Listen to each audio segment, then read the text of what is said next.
If you can see behind that sign, there's a collision about to happen.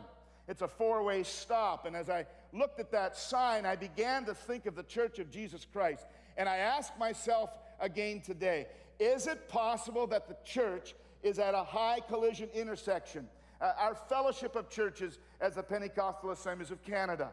Is it possible that we're at a place of decision that could possibly lead to collision, not only in the local church, but even in a fellowship of churches like the Pentecostal Assemblies of Canada?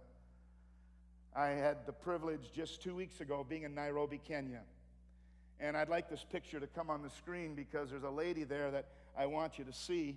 And you know her well on the right-hand side, Marg Foreman. What a sweetheart British Columbia has given to Africa. By the way, she sends her regards to you, and I want you to know she is an incredible blessing with the Pentecostal Assemblies of Canada, the Pentecostal Assemblies of Africa, and she wanted to make sure that I said hello to you. I had the privilege just 2 weeks ago of being with that group of bishops in Africa. They're not general superintendents or district superintendents, they're bishops.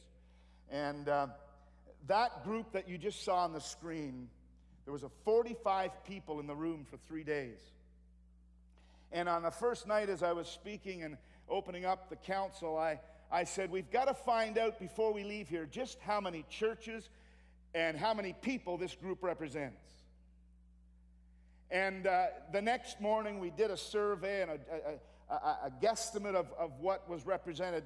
And in that room of 45 bishops and their guests, there were 14 countries represented across the continent of Africa. And in those 14 countries, over 14,000 churches, numbering over 5 million adults and over 3 million children in that small group representing over 8 million people in 14,000 churches.